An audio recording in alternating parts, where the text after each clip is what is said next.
Hey, 90. I know you are in 9th grade. जादू है जादू नहीं है. आई नो आप 9th ग्रेड का चैप्टर नंबर 1 का पॉडकास्ट सुन रहे हैं, तो 9th ग्रेड में ही होंगे ना. और मैं कौन? मेरा नाम स्पीकिंग चॉक्स. या पिछली बार भी तो बताया था. ओह, आपने 8th के पॉडकास्ट नहीं सुने? कोई बात नहीं, कभी रिवाइज करने का मन करे तो speaking chalks with the S at the end download करिए अपने एंड्रॉइड फोन पे और 8th स्टैंडर्ड के भी पॉडकास्ट सुन लीजिए. 9th और स्ट्रांग हो जाएगी. हाँ, पहला चैप्टर उसका सबूत है. हाँ, पहला चैप्टर का नाम है नंबर सिस्टम्स. और ये नंबर सिस्टम्स में हमने बात की है इतनी जल्दी में क्यों हूं मैं. पहले दोस्ती तो हो जाए, पहली बार मिले हम.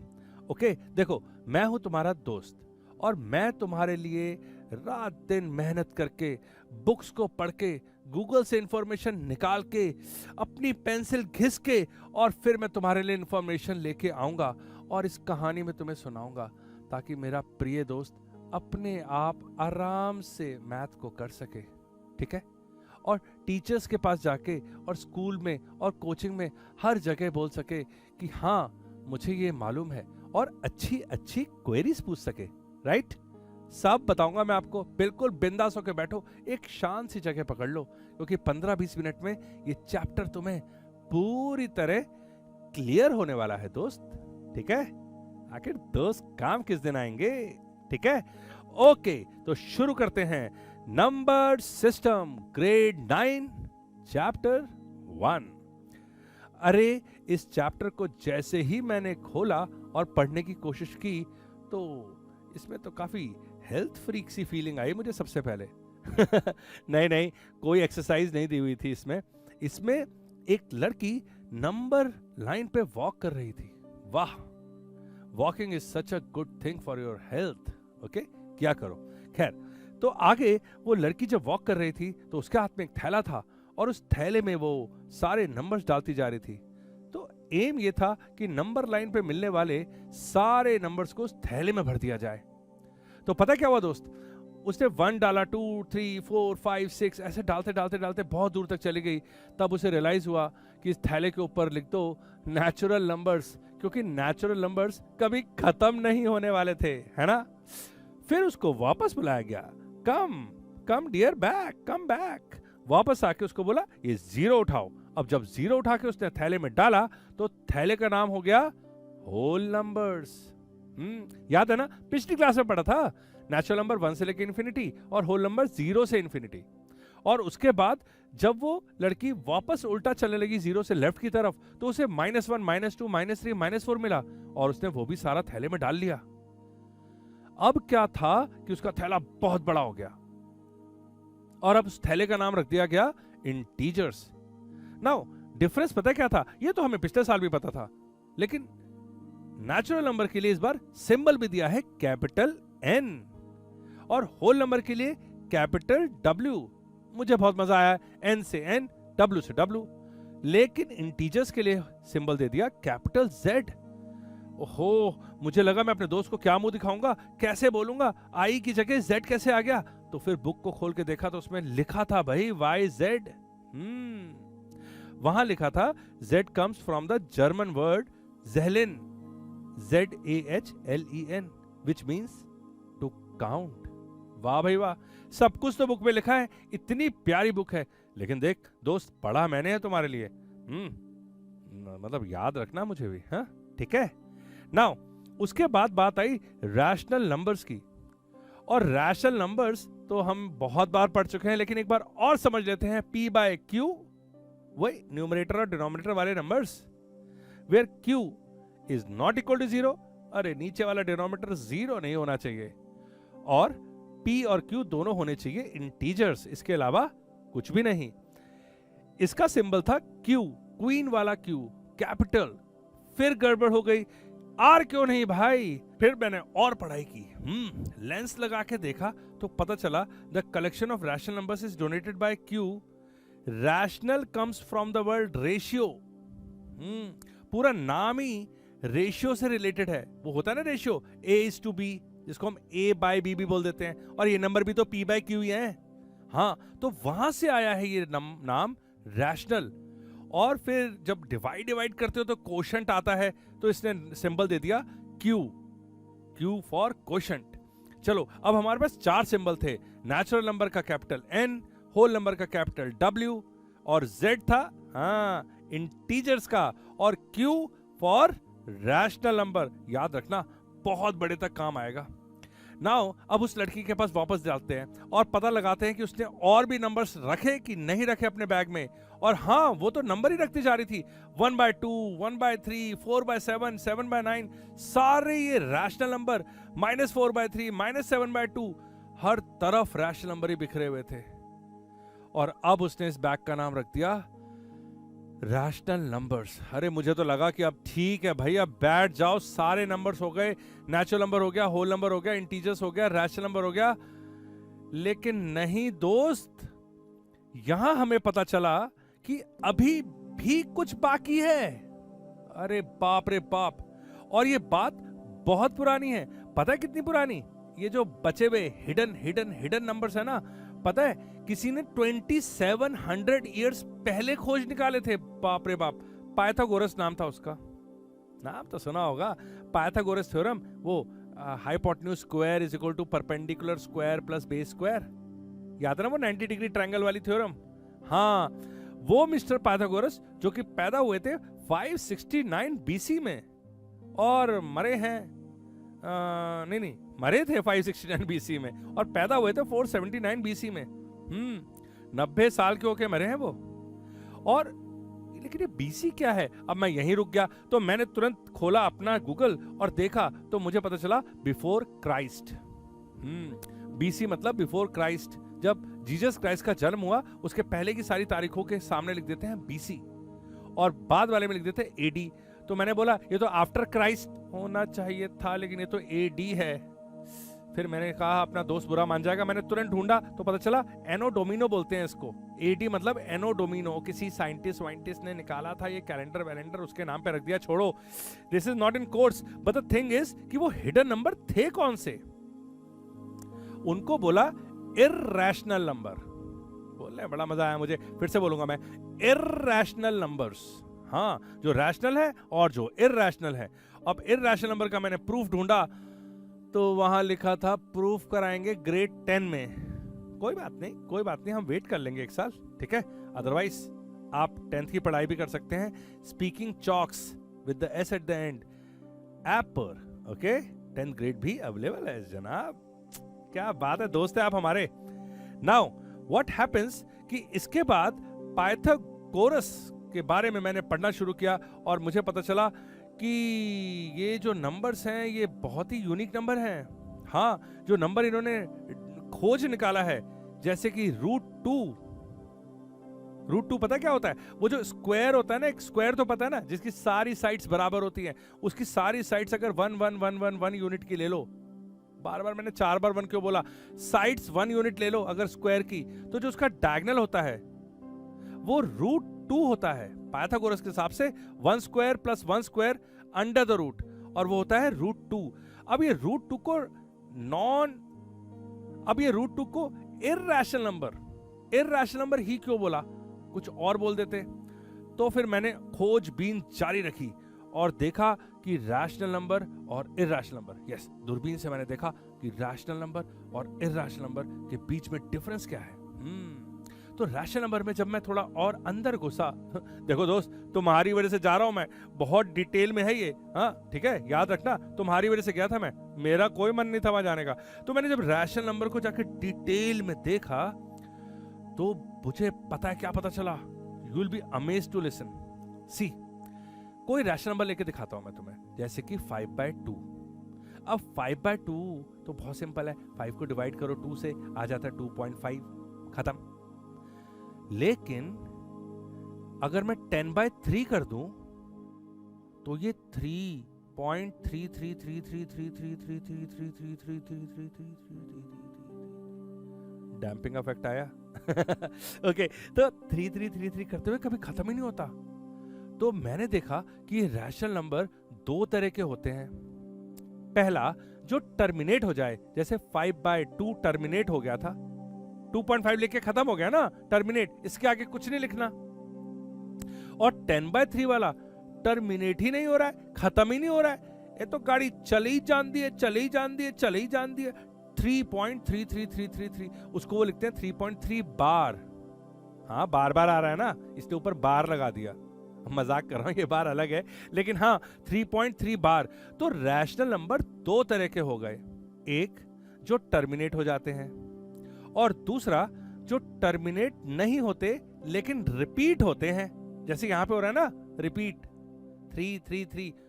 मैंने कहा थोड़ा यार इस पे और तहकीकात की जाए तभी मैं दोस्त को समझा पाऊंगा, और फिर मैंने देखा कि 22/7 इसको मैंने डिवाइड किया, 22 और 7 को डिवाइड किया तो 22 को 7 से डिवाइड किया तो आया 7 3 21 एंड देन ऐसे ऐसे, तो पता चला कि 22/7 हो रहा है 3.142857, 3.142857, और फिर आ रहा है 142857, 142857। तो ऐसा नहीं है कि वो 3.333 की तरह रिपीट होते हैं, रिपीट एक लार्जर ग्रुप भी हो सकता है, हाँ, तो लेकिन रिपीट जरूर होगा, ये पक्का हो गया। तो मुझे पता चला कि रैशनल नंबर की ये वाली प्रॉपर्टी तो मैंने पिछली क्लास में देखी ही नहीं थी कि वो टर्मिनेटिंग होते हैं या फिर नॉन टर्मिनेटिंग बट रिपीटिंग होते हैं। समझ में आ गया ना, नॉन टर्मिनेटिंग बट रिपीटिंग। अब आया असली मजा। मैंने कहा जब ये होता है रैशनल तो फिर इररैशनल क्या होता होगा? तो भाई इररैशनल नंबर वो होता है जो नॉन टर्मिनेटिंग हो और साथ में नॉन रिपीटिंग भी हो। हाँ, बड़ा ही यूनिक नंबर है, ना टर्मिनेट करेगा ना रिपीट करेगा। बाप रे बाप, इसके बारे में तो इंटरनेट भरा पड़ा है इंफॉर्मेशन से। बट एक इंटरेस्टिंग सा फैक्ट आपको बताऊं बहुत मजेदार फैक्ट है।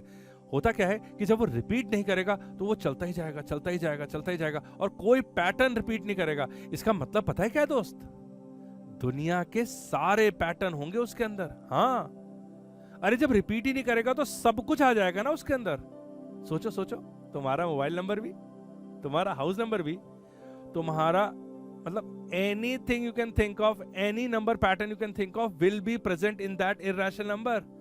अमेजिंग है ना? तो अब मेरे पास दो कैटेगरी थी, रैशनल, इररेशनल। रैशनल दो टाइप के, टर्मिनेटिंग या फिर नॉन टर्मिनेटिंग बट रिपीटिंग, और irrational non terminating non repeating. और इसके बाद में आगे बढ़ गया और शॉर्ट में मुझे ये समझ में आया कि √2, √3, √4 नहीं, √4 तो 2 होता है ना? तो √2, √3, √5 ऐसे ये सारे नंबर हैं इररेशनल नंबर। अब मेरी सुई अटक गई भाई एक जगह पे कि ये जो रैशनल नंबर है ये टर्मिनेट कर रहे हैं और कभी कभी नहीं टर्मिनेट कर रहे हैं। हाँ, ये कैसे पता चलेगा मुझे? कौन बताएगा मुझे कि कब ये टर्मिनेट करते और कब नहीं टर्मिनेट करते? तो फिर मैंने अपनी खोजबीन जारी रखी एज अ नंबर डिटेक्टिव। हाँ, नंबर डिटेक्टिव से याद आया कि ये जो चैप्टर है ना जिसमें हमने ये नंबर सिस्टम पढ़ रहे हैं, इसका जो एनसीईआरटी के सॉल्यूशंस है उसमें जो डब्बू और निक्की की कहानियां हैं उसमें वो दोनों इस बार बने हैं नंबर डिटेक्टिव्स। अरे बड़ी मजेदार स्टोरी है, ऐप डाउनलोड करो स्पीकिंग चॉक्स, और उसके बाद देखो चैप्टर नंबर 1 के एनसीईआरटी सॉल्यूशंस। ब्यूटीफुल डिपिक्शन, पूरा चैप्टर इन दोनों ने लड़ लड़ के सॉल्व कर दिया। हाँ, तो हम कहाँ थे? हम थे कि वो टर्मिनेटिंग और नॉन टर्मिनेटिंग कब होते हैं, और पता चला कि वो टर्मिनेटिंग तब होते हैं जब डिनोमिनेटर में, ध्यान से सुनना, डिनोमिनेटर में 2 और 5 होता है सिर्फ। मतलब जैसे नीचे लिखा है 5/2 टर्मिनेटिंग होगा, नीचे लिखा है 63/5 टर्मिनेटिंग होगा, नीचे लिखा है 63/10, 10 का मतलब भी तो 2 into 5 होता है, टर्मिनेटिंग होगा। अगर नीचे लिखा है 65 लेट्स से 10/3 या 65/7, 2 और 5 के अलावा कुछ भी अगर नीचे आया, ध्यान रखना पहले आप काट के देख लो, वो बिल्कुल स्टैंडर्ड फॉर्म में होना चाहिए, और आखिरी में अगर नीचे 2, 5 के अलावा कुछ भी है तो बस वो नंबर टर्मिनेट नहीं होगा। इजी ना? डिनोमिनेटर में 2 और 5 ही होना चाहिए। इसको उन्होंने लिखा है 2m into 5n, where m and n are whole numbers। मतलब 2 की पावर 0 हो जाए, 2 ना हो चलेगा लेकिन 5 होना चाहिए, 5 ना हो चलेगा लेकिन 2 होना चाहिए, दोनों हो चलेगा लेकिन अगर इन दोनों के अलावा कोई भी आया नीचे डिनोमिनेटर में तो ये हो जाएगा नॉन टर्मिनेटिंग। मैंने अपना दिमाग घोड़े से भी तेज दौड़ा के पूछा कि ऐसा क्यों मेरे दोस्त? ये सारी जो क्वेरीज मैं आपको बता रहा हूं ना, ये स्कूल में पूछ सकते हो आप अपने टीचर से, उसको भी मजा आएगा पढ़ाने में और आपको मजा आएगा पूछने में, ठीक है? तो क्वेरी ये है कि ऐसा क्यों? तो मेरे दिमाग ने बोला ऐसा इसलिए क्योंकि हम डेसिमल सिस्टम यूज कर रहे हैं और इस सिस्टम में हर चीज 10 पार्ट में डिवाइड होती है। तो 2 और 5 तो 10 के फैक्टर है। तो अगर हमें कुछ भी तोड़ना फोड़ना है तो 2 और 5 से तोड़ा फोड़ा जा सकता है। इसके अलावा किसी भी चीज से तोड़ने की कोशिश की तो वो टूटेगा, लेकिन एक छोटा सा पार्ट रह जाएगा। उसको तोड़ोगे लेकिन एक छोटा सा पार्ट रह जाएगा। उसको तोड़ोगे, उसको मैं रिपीट नहीं कर रहा हूं, लेकिन मैं तुम्हें बता रहा हूं कि ऐसा होता चला जाएगा। बड़ी मुश्किल से मैं इस बात को समझा और फिर मैं बाहर निकला और मैंने लेंस लगा के देखा कि आगे क्या करना है। तो पता चला कि आगे मैग्निफिकेशन ही करनी है। हाँ, उसमें भी मैग्निफिकेशन लेंस बना हुआ है बुक के अंदर। और मैग्निफिकेशन पता क्या हो रही थी कि एक नंबर लाइन, फॉर एग्जांपल हम ढूंढ रहे हैं 2.6, तो क्या करेंगे? 2 पे खड़े हो आप, 3 पे खड़े हो आपका दोस्त और बीच में खड़े हैं 9 स्टूडेंट्स, जिनकी वजह से हो गई है 10 डिवीजन। अब छठे स्टूडेंट के पास जाओगे तो 2.6 पे पहुंच जाओगे। फिर से इमेजिन करें, बड़ा मजा आया ना? तुम खड़े हो 2 पे, सामने दूर खड़ा है 3 पे आपका फ्रेंड और बीच पे खड़े हैं 9 स्टूडेंट्स जिनका नंबर है 1 से लेकर 9 तक। अब तुम पहले वाले पे गए, हेलो, तो आपने बोला 2.1। अब दूसरे पे गए तो उसने बोला 2.2, तीसरे पे गए, ऐसे छठवे पे गए तो बोलेगा 2.7। अब अगर हम जा कहाँ रहे थे? हम तो 2.6 तक ही जा रहे थे, सॉरी 2.6। अब 2.6 के पास जाके आपने बोला कि 2.67 कहाँ है? तो 2.6 बोलेगा मैं तो 2.6 हूं और अगला बोलेगा मैं तो 2.7 हूं। तो 2.67 तो इनके बीच में है। यहीं पे तो लगाना है अपना लेंस 2.6 और 2.7 के बीच में, और जैसी लेंस लगाएंगे तो ये बड़ा हो जाएगा। अब आप खड़े हो 2.6 पे और आपका दोस्त खड़ा है 2.7 पे और बीच में उन 9 बच्चों को खड़ा कर दिया 1 से 9। अब जैसे आप पहले के पास गए तो उसने बोला हेलो, मेरा नाम है 2.61। आप आगे गए 2.62, फिर आप आगे गए, ऐसे चलते चलते गए 2.67 के पास, मिल गया 2.67। अब अगर किसी ने बोला होता 2.678 ढूंढना है तो कोई बात नहीं, 2.67 और 2.68 के ऊपर फिर लेंस लगाया और 2.67 में आप खड़े हो गए और 2.68 पे खड़ा हो गया आपका दोस्त और बीच में फिर से हमने खड़े कर लिए 9 फ्रेंड्स। और अब क्या हुआ? 2.671, 2.672 और पहुंच गए 8 तक। तो ये तो था मैग्निफिकेशन। मुझे तो बहुत मजा आया इमेजिनेशन में। आपको आया कि नहीं आया? आप कमेंट करके हमें बता सकते हैं, ठीक है? बुक तो आपके सामने है ही और एनसीईआरटी तो मैं पढ़ा ही रहा हूं, तो चिंता की क्या बात है, कभी भी देख लेंगे, ठीक है? अब आगे जब मैं बढ़ा तो मैंने देखा कि एक्सपोनेंट और रेडिकल्स और उनके ऑपरेशंस की बात की जा रही है। मैं तो घबरा गया क्योंकि ये मेरी भी थोड़ी दुखती रग है। क्या तुम्हें भी वो रूट से और पावर से डर लगता है? अगर लगता है तो हम दोनों बिल्कुल दोस्त हैं यार, कोई बात नहीं। लेकिन मैंने मेहनत की और फिर मैंने देखा कि एक्सपोनेंट्स और रेडिकल 1 सेकंड में समझा जा सकता है। हाँ, कुछ भी नहीं है। देखो, कोई भी एक नंबर ले लेते हैं, लेट्स से x, ओके, और उसके ऊपर पावर लगा देते हैं a/b। नंबर है x, इमेजिन करो, और उसके ऊपर पावर लगी a/b, और a जो है वो तो आएगी x के ऊपर, जो ऊपर वाली पावर है वो आएगी x के ऊपर, और जो b है वो जाएगी रूट के बाहर। तो इसको बोलेंगे bth root of x raise to power a। bth root of x raise to power a। मैं एग्जांपल देता हूं ना, 3 रेज़ टू पावर 1/2 लिखा है, तो ये 2 तो चला रहेगा रूट के बाहर और 1 चला रहेगा 3 के ऊपर, तो ये हो जाएगा स्क्वायर रूट ऑफ 3। एक और एग्जांपल ले लो, 5 रेज़ टू पावर 2/3 लिखा है, तो 2 तो चला रहेगा 5 के ऊपर, तो हो गया 5 स्क्वायर, और 3 चला जाएगा रूट पे, तो जाएगा cube root of 5 square, that is cube root of 25।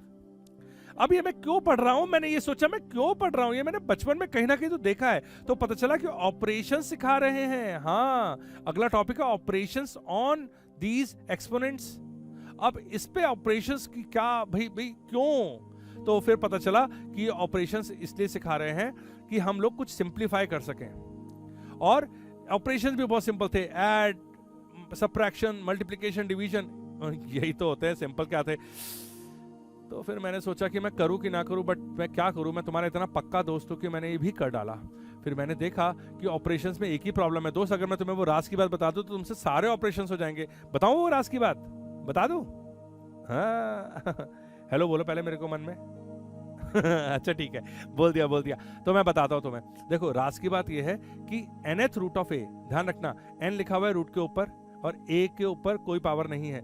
nth root of ए, जैसे स्क्वायर रूट ऑफ 5 होता है ना, वैसे nth रूट ऑफ a, ठीक है।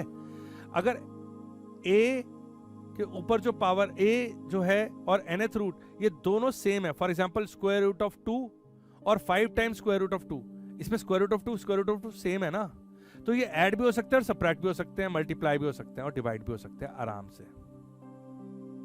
फिर से बोलूं, स्क्वायर रूट ऑफ 2 और 5 टाइम्स स्क्वायर रूट ऑफ 2, ऐसा लगता है जैसे कि टॉफी और 5 टॉफी। अब 5 टॉफी और 1 टॉफी जोड़ेंगे तो 6 टॉफी हो जाएगा, that is 6 times square root of 2। Minus करोगे 5 में से 1 तो हो जाएगा 4 times square root of 2। Divide करोगे तो स्क्वायर रूट कट जाएगा। मल्टीप्लाई करोगे तो 5 टाइम्स स्क्वायर रूट ऑफ 2 और स्क्वायर रूट ऑफ 2 मल्टीप्लाई होकर 2 बन जाएंगे और 5 2 10 हो जाएगा। तो बड़ा ही आसान है, अगर सब कुछ सेम है तो बड़े आराम से ऑपरेशंस हो जाते हैं। लेकिन अगर कुछ डिफरेंट है, for example square root of 2 into square root of 3 करो तो वो स्क्वायर रूट ऑफ 6 तो हो जाएगा। Square root of 2 into square root of 3 करो तो वो स्क्वायर रूट ऑफ 6 हो जाता है। लेकिन square root of 2 plus minus square root of 3 करो तो नहीं होता। तो इसका मतलब एडिशन करने के लिए दोनों सेम होने चाहिए, सबट्रैक्शन करने के लिए दोनों सेम होने चाहिए, दैट इज जो रूट के अंदर लिखा है और जो रूट के बाहर है। नहीं तो सिर्फ मल्टीप्लिकेशन ही हो सकती है, और वो भी एक ही सूरत में, जब रूट सेम हो, मतलब या तो दोनों स्क्वायर रूट हो, या दोनों क्यूब रूट हो, या दोनों फिफ्थ रूट हो। बाकी तुम देखोगे एनसीईआरटी के सॉल्यूशन में मैंने सारा सॉल्व किया हुआ है, तुम आके देखो ऐप में, ठीक है। आगे बढ़ते हैं नाउ। इसके बाद मैंने देखा कि एक formula a square minus B square बचपन में पढ़ा था, a square minus B square, जो कि होता है a plus B into A minus B, a plus B into A minus B. इसका बहुत ही ब्यूटीफुल इस्तेमाल किया है, पता है। और टॉपिक का नाम था रैशनलाइजेशन।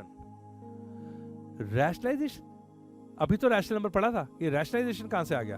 रैशनलाइजेशन आया किसी इरैशनल नंबर को रैशनलाइज कैसे करें। वाह। तो मुझे पता चला कि जो इरैशनल नंबर है, जैसे कि √2, अगर मैं उसको √2 को √2 से मल्टीप्लाई कर दूं तो वो 2 बन जाएगा। लेकिन ऐसा तो हम कर नहीं सकते, हमारे घर का मतलब मामला थोड़ी है कि बस मल्टीप्लाई चाहा कर दिया। तो फिर मैंने और लेंस लगा के देखा तो मुझे पता चला कि अगर कहीं पे 1/√2 लिखा हो, 1/√2 डिनोमिनेटर में हो, तो इस पूरे 1/√2 को √2/√2 से मल्टीप्लाई कर सकते हैं। ये ठीक है, √2/√2 का मतलब तो हुआ 1, तो मल्टीप्लाई कर सकते हैं। अब ऊपर तो √2 आ जाएगा, लेकिन नीचे √2 मल्टीप्लाई होके 2 बना देंगे। तो ये भाई जो थे हमारे 1/√2, ये बन जाएंगे 2/√2। सॉरी √2/2, नीचे 2 आ गया। इसको बोलते हैं रैशनलाइजिंग द डिनोमिनेटर। पता नहीं क्यों नीचे से रैशनल नंबर को लाने के चक्कर में पड़े हुए थे, इरैशनल नंबर हटा रहे थे।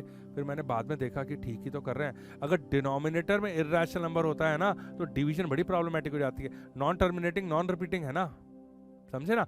तो डिनोमिनेटर में से किसी भी तरीके से इरैशनल नंबर को हटाओ और रैशनल लेके आओ, और इस प्रोसेस का नाम था रैशनलाइजेशन।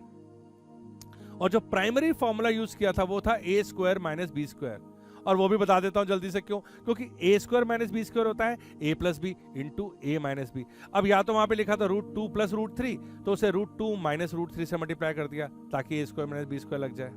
और अगर वहां लिखा था √2 माइनस √3, तो उसे √2 प्लस √3 से मल्टीप्लाई कर दिया ताकि फिर बन जाए a square minus B square. और स्क्वायर होते ही, रूट हटते ही, ये पंछी, इरैशनल नंबर का पंछी आजाद हो जाता है और बन जाता है रैशनल नंबर। तो ये तो था टॉपिक रैशनलाइजेशन का। और आखिरी में, बिल्कुल ही आखिरी में, जब मैं 6वीं एक्सरसाइज तक पहुंचा तो मुझे बड़ी याद आई तुम्हारी, कि तुम थक गए होगे ना, तुम पानी पी लो पॉज करके, और फिर मैं तुम्हें जल्दी से बताता हूं कि उसमें था क्या। आगे वापस अच्छा, पानी नहीं पिया तो लॉज ऑफ एक्सपोनेंट्स दिए हैं। लॉज ऑफ एक्सपोनेंट बताते हैं कि अगर a रेज टू पावर में समथिंग है, फिर a raise to power something है, इनको करोगे मल्टीप्लाई तो समथिंग समथिंग हो जाएगा ऐड। बड़ी छोटी क्लास में पढ़ा था, है ना। मल्टीप्लाई करते हैं, बेसिस सेम होते हैं, तो पावर हो जाती है ऐड। जैसे कि 2 raise to power 3 into 2 raise to power 5 is equal to 2 raise to power 3 plus 5 that is 8। और होना भी था। 2 रेज टू पावर 3 क्या होता है? 2 2 2। 2 रेज टू पावर 5 क्या होता है? 2 2 2 2 2। इनको साथ में मल्टीप्लाई कर दो तो 8 बार आ गया ना 2, तो हो गया 2 रेज टू पावर 8। तो ये जितनी भी ये जो प्रॉपर्टीज थी, इसको मैंने चेक कर करके देखा एक एक को, सब फिट बैठती है। हाँ, मजेदार था ना। सिर्फ इतना सा ये चैप्टर है और इसकी 6 एक्सरसाइजेस हैं, लेकिन हाँ दिखने में काफी प्रेशराइजिंग है। नाउ मैं तुम्हें इतना बताना चाहता हूं कि तुम अकेले नहीं हो, मैं तुम्हारे साथ में हूं। मैं मजाक भी करता हूं और मैं सीरियस भी हूं, ठीक है। आपका साथ हम नहीं छोड़ेंगे, तो मिलो मुझे एनसीईआरटी के सॉल्यूशंस के साथ। क्लास अटेंड कर सकते हो तुम speaking chalks with the S at the end इस ऐप पे। मैं स्पेलिंग बोल देता हूं, SPEAKING speaking, CHALKS chalks, speaking chalks. आज ही ऐप डाउनलोड करो और सारे पॉडकास्ट सुनो, और साथ में मुझे मत भूलना, मेरा नाम है स्पीकिंग चॉक्स।